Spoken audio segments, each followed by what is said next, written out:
Bonjour à tous et bienvenue sur Crypto Signal. Alors super journée, on a plein de volatilité, vraiment très très belle semaine, enfin moi je trouve en tout cas. On a eu les bons calls au bon moment, ça a été vraiment une super semaine de trading. Ici on a eu notre petit short squeeze, ensuite on a eu notre correction vers le bas et là actuellement on est en train de re-squeezer dans l'autre sens. Personnellement je me régale, je sais pas vous, mais moi je me régale dans ce type de conversion de liquidité, voilà, on va appeler ça comme ça. Ici, le point qui a tenu en bas, c'était le même que précédemment, c'est-à-dire les 27,2. On a eu un très beau support ici, vous le voyez, dans toute cette zone. Est-ce que à ce stade, on peut recasser tout simplement le point des 30 000, ce qui nous donnerait une sorte de double bottom également, correction en flat, finalement, comme ceci. Alors, c'est pas vraiment une flat, elle a pas atteint les objectifs qu'on aurait voulu, c'est-à-dire vraiment aller taper plus haut que le pic qui a été attaqué ici, mais c'est plutôt propre à ce stade. Vous voyez qu'on se fait rejeter ici par ce pic là, ensuite on rejette, on revient chercher le point en bas. Alors personnellement j'ai pris ce short, je l'ai pas pris jusqu'en bas, je l'ai pas pris jusqu'au 27,2, j'ai pris profit dans la zone des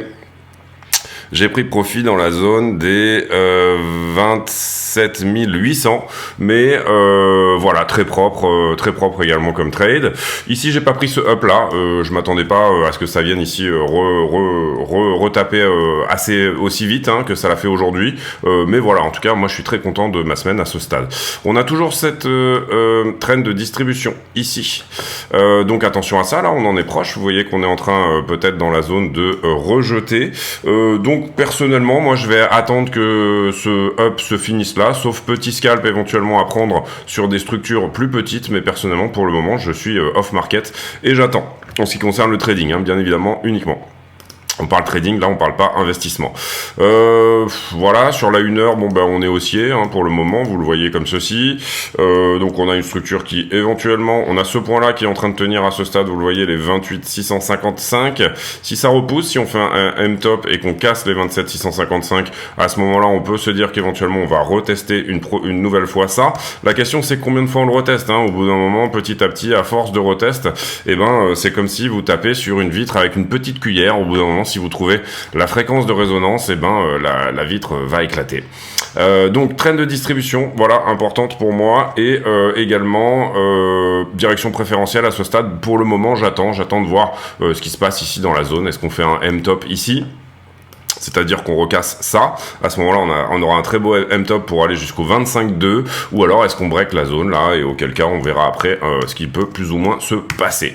Personnellement, si j'étais en long, je commencerais à prendre des profits sur ce point-là qui a rejeté dans le passé, mais voilà, je ne suis pas en long, donc du coup je peux pas vraiment vous dire ici quoi faire. Encore une fois, c'est votre argent, donc c'est votre psychologie.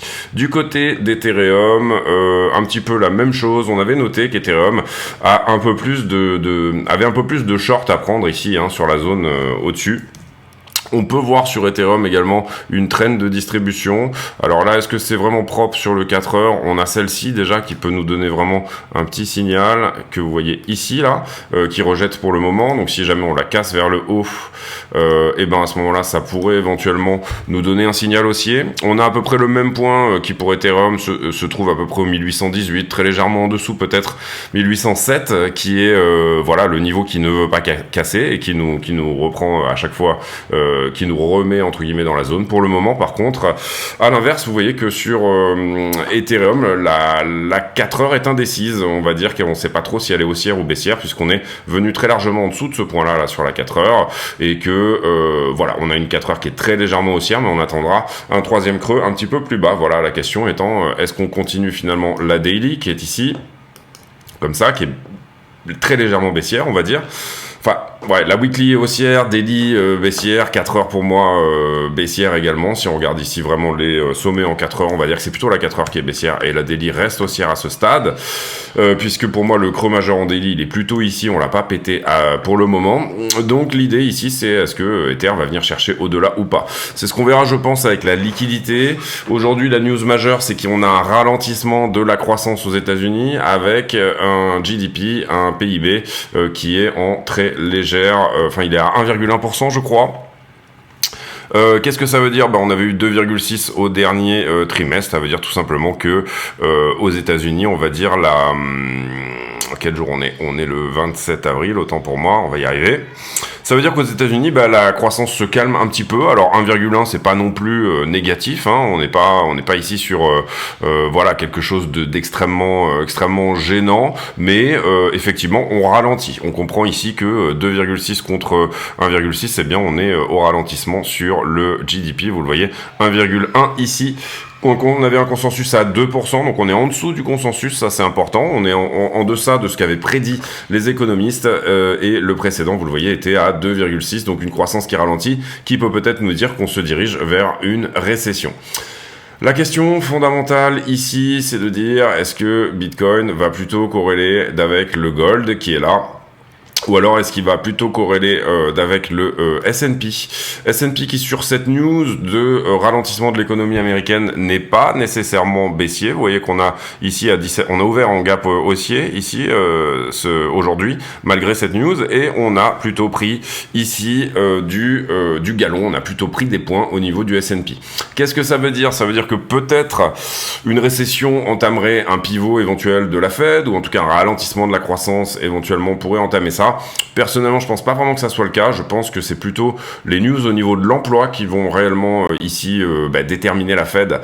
Je pense que la Fed va pas tarder à poser et je pense que on n'est pas très loin du pivot, c'est-à-dire de redescendre les taux à nouveau.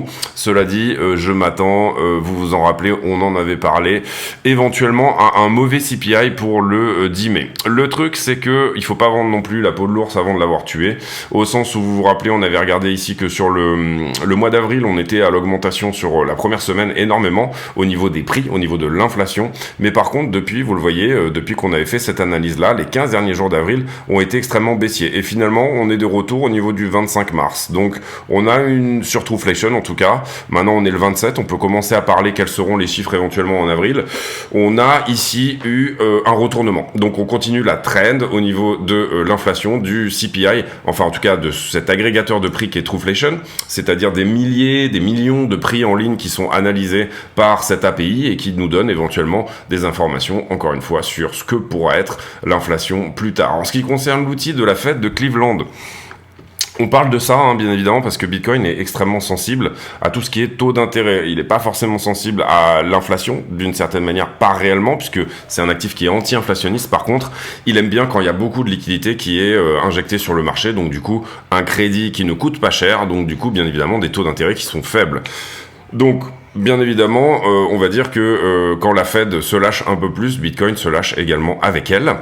Et en l'occurrence, ici, vous le voyez, ça a été mis à jour le 27 avril, donc aujourd'hui, les prévisions de la Fed de Cleveland qu'on va amener en plus de ce qu'on fait comme, on va dire, analyse sur Trueflation, nous donne un CPI ici autour de 0,61 et nous donne un 5,56 pour le... donc, on n'a pas encore les consensus, je pense, pour le CPI du 10 mai. C'est ce que j'étais en train de regarder tout à l'heure. CPI du 10 mai, est-ce qu'on a les consensus ? Non, pas encore. On a les précédents, on a le forecast qui nous dit que l'inflation va rester à peu près dans ces mêmes niveaux, en tout cas au niveau du core inflation et du inflation rate également, 4,9 et 5,6, et le core à 5,5. On revient sur l'outil de Cleveland. C'est pas celui-là. C'est pas celui-là non plus, autant pour moi. Donc du coup, on a dit 0,5 au niveau du CPI. Là, on est à 0,46, donc on serait légèrement en dessous par rapport aux prévisions de Cleveland. Et ensuite, on a dit 5,5 et 4 et quelques, je crois 4,9. Et là, en l'occurrence, vous voyez que au niveau de la Fed de Cleveland, on nous donne à peu près la même chose, mais par contre, on nous donne un CPI, un headline CPI, dans lequel l'inflation de l'offre est moins à la diminution que ce que pourrait nous dire éventuellement le forecast. Bref. On fera une analyse vraiment complète là-dessus le 31. Au niveau des news, vous le voyez, ce qui ressort, c'est que la croissance économique américaine se ralentit à un taux annuel de 1,1%. Donc du coup, voilà, les projections, vous le voyez, on a les projections de nos amis de chez Wall Street Journal qui nous disent que le quarter 2 sera à 0,15, quarter 3 à 0,32, quarter 4 à 0,12, pardon. Donc du coup, voilà, on va dire des taux de croissance qui sont proches de zéro. Pas grand chose ici de l'autre côté. Ici encore des nouvelles sur FTX. Est-ce que le prix du token Celsius aurait été manipulé par FTX? Rien du tout non plus du côté de The Block. On passe sur les headlines. EOS, on va passer aussi. Les BRICS, les monnaies des BRICS n'ont pas d'autre alternative, nous dit Medvedev, visiblement l'ancien président, qui je pense désormais est toujours Premier ministre, si je me trompe pas. Ici, 1,1%, signe que l'économie, encore une fois, ralentit. C'était une news importante. Si on a eu beaucoup moins, ça aurait été vraiment inquiétant. Ici, un ralentissement. Tout le monde le voyait un petit peu venir. Qu'est-ce qu'on aura demain? On aura le PCE, donc le Personal Consumption Expenditure, des informations sur l'inflation, principalement sur celle du mois de mars. En l'occurrence, ici, ça pourra nous donner un bon baromètre de savoir si on est effectivement toujours dans la même tendance, on va dire, que ce qu'on a eu par le passé. Les résultats d'Amazon qui vont être publiés ce soir, donc ça c'est au niveau des earnings, ça pourrait pousser éventuellement la bourse un peu plus haut. Demain on aura principalement de l'énergie, c'est-à-dire ExxonMobil, Chevron, des news autour des banques chinoises cotées aux États-Unis, ce genre de choses. Demain c'est pas forcément une journée extrêmement importante au niveau des earnings. Ce soir on regardera ce qu'a fait Amazon ça nous donnera un petit peu le pouls, ça nous donnera un petit peu le battement de ce qu'on peut avoir en ce moment. Allez, on envoie la page de pub et après je traite la liquidité.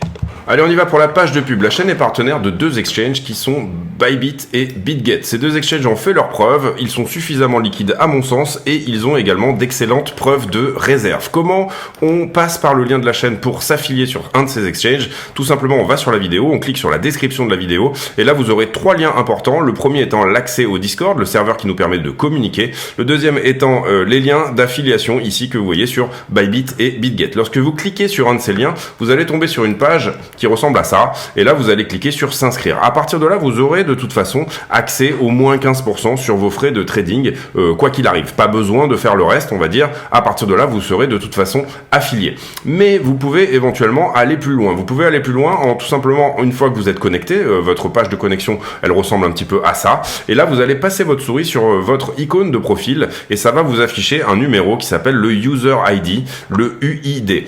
Vous copiez cet UID et vous venez sur le Discord, vous présentez ici. Nous, notre Discord, il faut se présenter à l'entrée, c'est-à-dire qu'il y a un filtre, on filtre les gens de manière à éviter les scams et les bots et pour donner des rôles aux gens, c'est-à-dire est-ce que vous êtes plutôt trader, débutant, affilié, etc. Une fois que vous aurez fait ça, vous allez dans le salon demande affiliation et dans le salon demande affiliation, vous allez pouvoir poster votre UID. Et votre UID sera validé ou non comme étant une UID qui est tout simplement affiliée à CryptoSignal. Ensuite, vous aurez accès à un salon privé qui s'appelle Section Affiliée, dans laquelle je poste des graphiques et je poste des analyses, etc. exclusives sur ce salon. Il y a aussi une possibilité de participer à un tirage au sort. Pour participer à ce tirage au sort, il faudra également déposer 100 USDT, en plus de s'inscrire et de faire toutes ces démarches-là, déposer 100 USDT sur un de ces deux exchanges. À partir de là, l'exchange me le dira et ils me diront que vous avez, entre guillemets, le statut de super affilié. Le statut de super affilié, vous n'êtes pas obligé de trader ces 100 USDT d'ailleurs, ils peuvent très bien juste rester sur la plateforme quelques temps, le temps que vous soyez validé, et puis une fois que vous êtes validé, vous pouvez les enlever, vous en faites ce que vous voulez, mais ça vous permettra de participer à un tirage au sort tous les 20 affiliés de 200 USDT. Donc le premier tirage au sort, il sera sur 20 affiliés, le deuxième sera sur 40, une chance sur 40 de gagner 200 USDT, le troisième sera sur 60, une chance sur 60, etc. Donc voilà, écoutez, si ça vous intéresse, n'hésitez pas à passer par ces liens, et puis on revient à la vidéo. Merci de votre attention. Ok, donc du coup, hier, on a liquidé 295 millions, vous le voyez ici, pas mal de volatilité dans les deux sens, c'est ça qui a permis de prendre autant, 141 millions, donc la moitié sur BTC, et 60 millions sur Ethereum, sachant que vous le voyez, en termes d'open interest, on va dire que Cardano, EOS, Aptos, Litecoin, Arbitrum, Coinflux, Solana, Doge et XRP sont un peu les coins qui ont la hype en ce moment, en ce qui concerne pardon, l'Open Interest. Carnet d'ordre, alors on avait noté que on était dans une zone où on avait peut-être plus d'ordre désormais. Je pense qu'on a fait la vidéo juste après ça, voilà. On avait plus d'ordre désormais qui était en bas que en haut quand on a fait la vidéo hier, il me semble, en tout cas, si je me trompe pas. En l'occurrence, vous le voyez là, pour l'instant, c'est un petit peu l'inverse. C'est-à-dire qu'on arrive sur des ordres de vente, là, ici, hein, dans la zone des 29-30.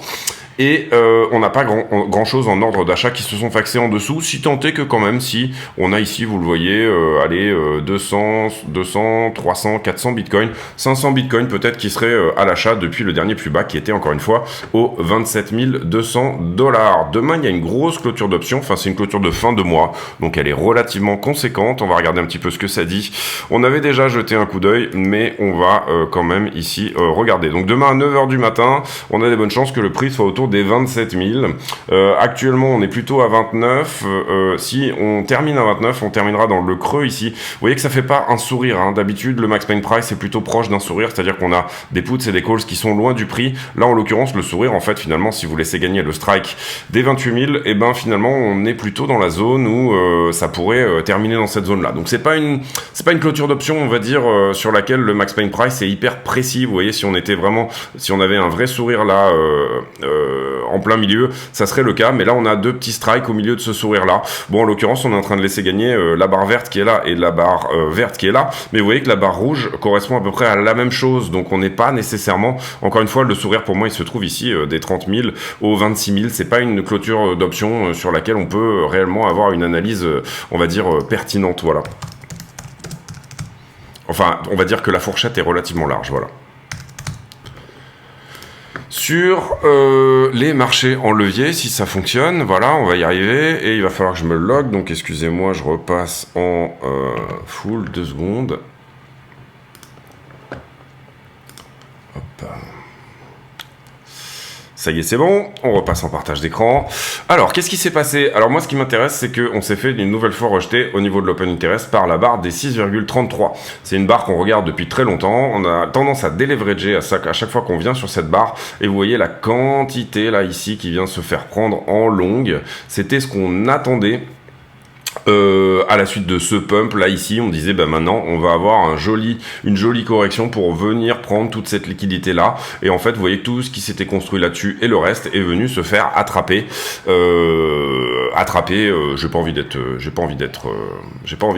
grossier. Donc on a bien touché cette zone, encore une fois on l'avait dit, encore une fois moi c'était à 28,2 que je prenais mon TP.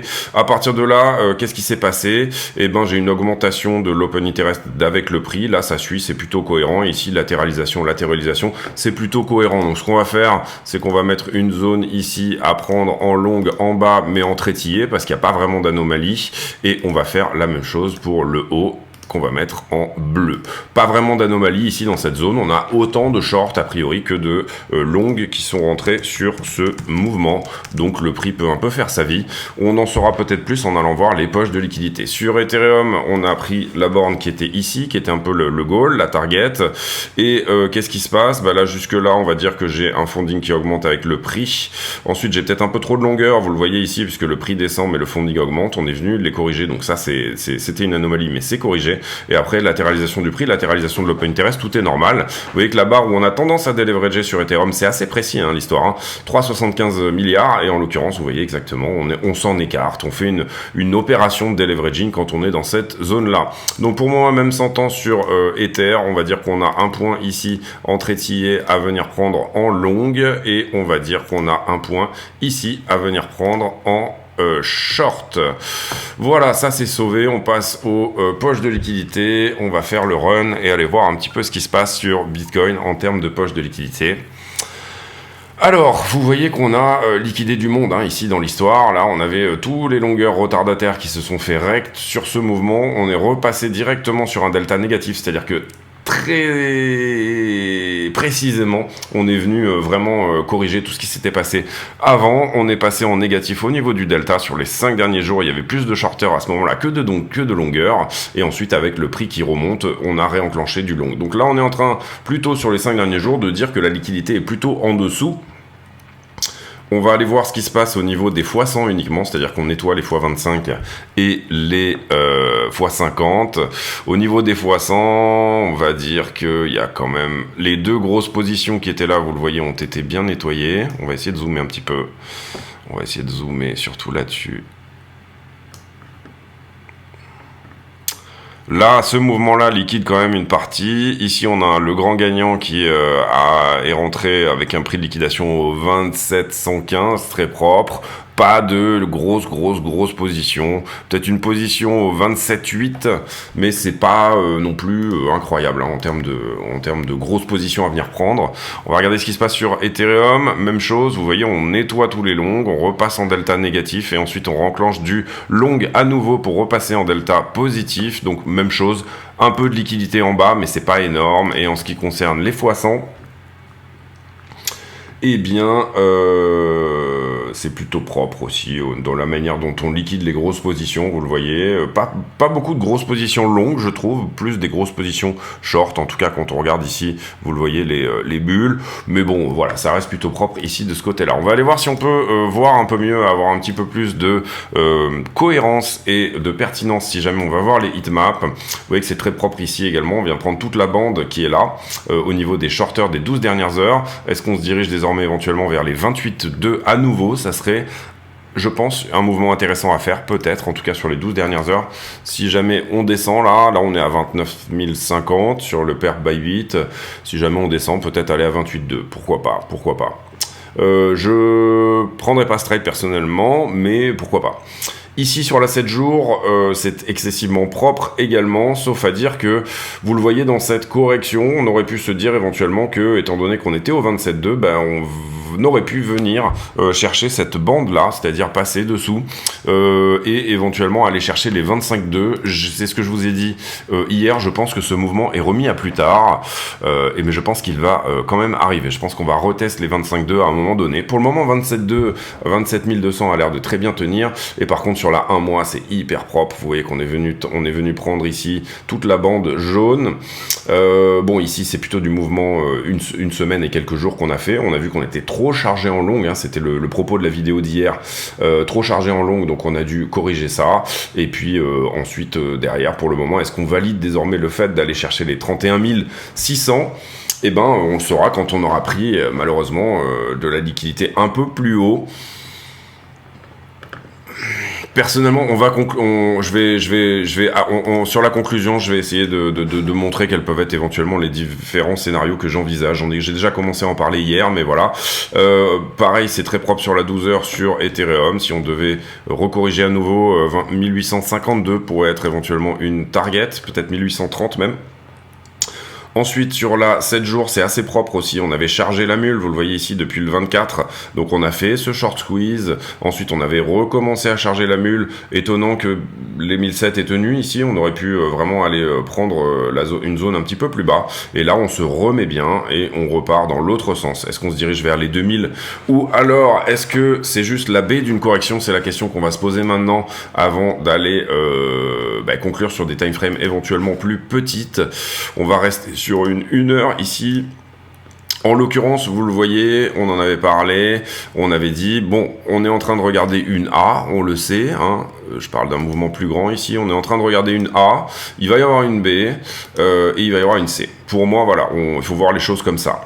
Maintenant, le fait qu'on ait eu ici ce mouvement-là, est-ce qu'on n'a pas fait une sorte de quasi-running flat? On pourrait appeler ça comme ça. Alors, pour vraiment valider une flat, généralement, on se dit que c'est pas mal d'aller à 90% du mouvement précédent. Là, on s'est arrêté à 0,80, donc on est à 10% d'une flat. Donc voilà, peut-être une... Est-ce que ça, c'est suffisant? Pour moi, je suis pas sûr. Voilà, ce que j'ai envie de dire là, c'est que c'est un peu trop abrupt par rapport à un mouvement ici, vous le voyez, qui a duré quasiment 10 jours. Ce mouvement-là, bon, ok, on considère qu'éventuellement c'est la A de quelque chose, mais est-ce que finalement on a vraiment fini cette B? Pour moi, il est possible qu'on aille chercher une flat dans cette histoire-là. Alors, est-ce que ça sera une running ou est-ce que ça sera une régular? J'en sais rien, mais c'est peut-être possible d'aller faire ça, c'est-à-dire aller prendre très légèrement au-dessus. Là, on a parlé tout à l'heure des 31, pourquoi pas? Donc ça, c'est le premier scénario, c'est-à-dire une régular. Une régular ou une running, c'est même pas la question ici, il y aura de toute façon TP partiel ici à peu près dans cette zone. Donc ça c'est la première question. Ça veut dire quoi? Ça veut dire que en l'occurrence, ce que vous regardez là, c'est la ABC d'une vague B. Hein. À l'intérieur ici, les vagues sont faites, c'est des papyrus qui s'emboîtent. Donc du coup ici, ce qu'on regarde, c'est un mouvement interne, on va dire. Voilà, c'est ça. Et en l'occurrence, donc là, on est en train de pousser pour aller éventuellement chercher la liquidité très légèrement au-dessus, dans les 10% au-dessus de tout ça. Et puis après, derrière, on se retourne. Ça, c'est une possibilité. La deuxième possibilité, c'est que tout simplement, effectivement, alors c'est pas très propre, mais que on ait terminé cette ABC et que désormais, on aille chercher des nouveaux plus hauts. Personnellement, je trouve que là, c'est un peu abrupt. Après, il n'y a pas nécessairement d'obligation de temporalité dans les vagues, mais on aime bien que ça soit relativement harmonieux. Juge de paix.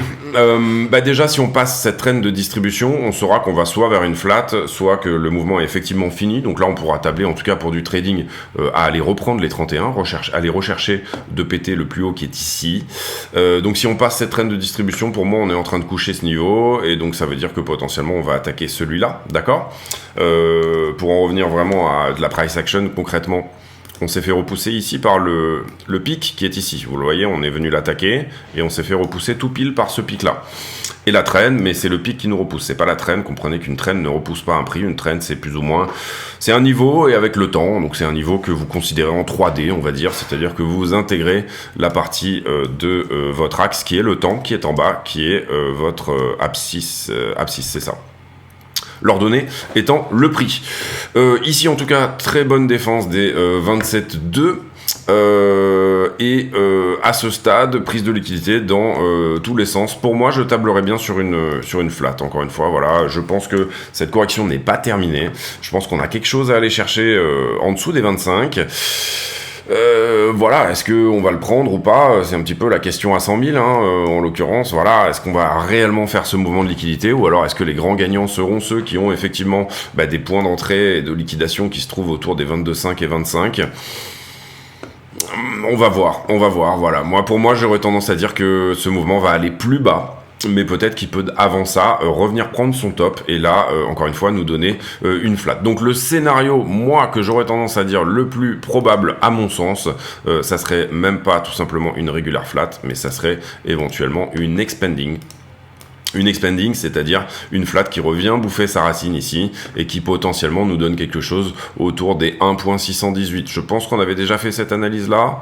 Il me semble qu'on a peut-être même parlé déjà hier, mais en l'occurrence, une expanding, ça pourrait nous dire aller chercher les 1.618. On va la prendre très légèrement au-dessus parce que je pense qu'il y a un peu quelque chose à prendre autour des 31.400. En l'occurrence, vous voyez qu'on tombe à 25 pour le 1.618. Donc ça serait vraiment propre. Si jamais on faisait ça, ça serait extrêmement propre pour cette correction-là. Bref. Pour le moment, personnellement, je suis off-market, donc je regarde, je me suis vraiment bien régalé sur ces deux mouvements. Il faut ici, prendre son temps, faire un petit peu le chat et regarder un petit peu ce qui se passe. Mais à mon sens, en tout cas, à ce stade... si on va chercher une amplitude de $2000, c'est pas trop mal. Ce que je veux dire, c'est que celui qui dit, ma direction préférentielle maintenant, elle est longue, c'est-à-dire que j'aligne la structure, un petit peu de liquidité quand même, parce qu'on a quand même un tout petit peu de liquidité au-dessus. Celui qui va se dire, je vais avoir une direction préférentielle longue, on va dire qu'on a quand même ici une petite amplitude de choses à venir chercher. Donc pourquoi pas ici, si des structures se forment, venir tenter du long. Bien évidemment, vous ne tentez pas du long en haut de quelque chose. Vous essayez bien évidemment de rentrer sur l'attaque d'un plus bas précédent, etc. Par exemple, typiquement là, le moment où... alors personnellement, j'étais pas devant les écrans à ce moment-là, donc ça c'était à 22h hier. J'étais pas devant les écrans à ce moment-là, mais là, ça aurait été un point où effectivement, vous voyez qu'on avait un hold level qui tenait, on attaquait le pic qui était précédent du mouvement, on était sur un niveau qui jusque-là tenait, ça aurait pu être cohérent ici de rentrer un long sur ce mouvement-là. Ici également, on attaque le pic qui est précédent, on va le montrer ici, en termes de price action. Alors on l'enfonce pas beaucoup, moi j'aime bien quand on l'enfonce un petit peu plus, en l'occurrence on l'enfonce à peine vraiment, c'est-à-dire vous le voyez le pic qui vient protéger le pic suivant, il est à peine enfoncé ici là. Donc bon, là on a, vous le voyez, un hold level. Vous voyez que les niveaux que j'ai déjà mis il y a quand même de ça un certain temps, eh bien ils gardent une cohérence, hein, après dans le futur. C'est des niveaux qui gardent une cohérence tout simplement parce que c'est des zones où on a à temporiser éventuellement dessus, etc. Vous le voyez ici par exemple. Donc c'est pour ça que je les garde. Après, quand ils sont plus vraiment pertinents, je les efface. Mais là en l'occurrence, ça fait une charte qui effectivement est assez chargée, mais au moins ça donne des points de TP tout de suite visuellement. On sait à peu près exactement où est-ce qu'on peut aller et où est-ce qu'est le support ou la résistance précédente. Bref, pour moi, difficile de dire. Direction préférentielle longue à ce stade, mais je pense que je prendrai pas ce trade. Je vais plutôt attendre qu'on soit en haut de quelque chose pour éventuellement essayer de toucher du short. Et je vais attendre que la liquidité se précise, puisque comme vous l'avez vu, là en tout cas sur les 5 derniers jours, on est plutôt à l'équilibrium. Et sur la heatmap, on va dire que, étant donné qu'on a corrigé tout ce qu'il y avait en bas ici, vous voyez que sur la 1 mois, on est au milieu de rien, hein, du coup, vous le voyez, on n'a plus rien autour. Vous voyez que sur la 7 jours, on a eu les mouvements qu'on voulait, et je trouve que la 7 jours est extrêmement pertinente dernièrement. La difficulté ici, ça a été pour nous d'être obstiné dans notre scénario, parce que trader la liquidité contre la structure, c'est toujours quelque chose qui demande de l'obstination. En l'occurrence, si jamais on regarde ici la 7 jours, puisque c'est quelque chose qui a plutôt pas mal marché par le passé, eh ben, vous voyez que ça irait bien dans le scénario d'une expanding, c'est-à-dire concrètement aller et venir chercher 31,4, j'ai dit tout à l'heure, on est plutôt à 31,100 si on regarde là une semaine, et ensuite venir péter la barre des 25,2, 26,2 à minima, peut-être en dessous. Voilà, pour moi, voilà, ça serait vraiment ça le bon scénario en une semaine. Après, on va voir ici à ce stade comment le sentiment change en fonction de cette liquidation, puis rebond, puis reliquidation, etc. Cette espèce de petite machine à laver de liquidité que nous a donné Bitcoin. Voilà, c'est tout pour moi aujourd'hui. J'ai pour habitude en fin de vidéo de poser une question à la con. D'abord, n'oubliez pas de mettre un like, etc. Demain, je vous présenterai un petit produit que j'ai acheté et qui me semble peut-être pas mal pour les gens qui hold à très long terme. J'ai pour habitude en fin de vidéo de poser une question à la con, c'est-à-dire une question qui n'a rien à voir avec le prix du Bitcoin. Et la question du jour, elle sera: est-ce que vous êtes un grand fan de petits gadgets à la con que vous achetez et que ça vous fait vraiment plaisir de les avoir en mode 007, je ne sais quoi, je sais pas, les tout petits gadgets un peu électroniques, etc. Et que finalement, enfin, est-ce que vous êtes un Wish addict ou un Amazon addict de ce type de petites choses dont vous n'avez pas besoin, mais que vous achetez quand même? Voilà, c'est la question du jour. Question à la con s'il en est, et donc du coup, pour le coup, c'est vraiment une question à la con. Je vous laisse là-dessus, on se retrouve demain pour une nouvelle vidéo sur Bitcoin. Désolé, toujours pas de sujet réellement dans cette vidéo-là, mais on traite la news finalement au fur et à mesure. Et pour moi, voilà, ça valait plus le coup ici d'aller voir ce que nous donnait la liquidité, etc. En tout cas, retenez-le, la croissance américaine est en train de ralentir petit à petit, et du coup, on ralentit vers un cycle où on est plutôt sur du 1,1% annuel. Je vous laisse là-dessus, on se retrouve demain, à très bientôt, ciao.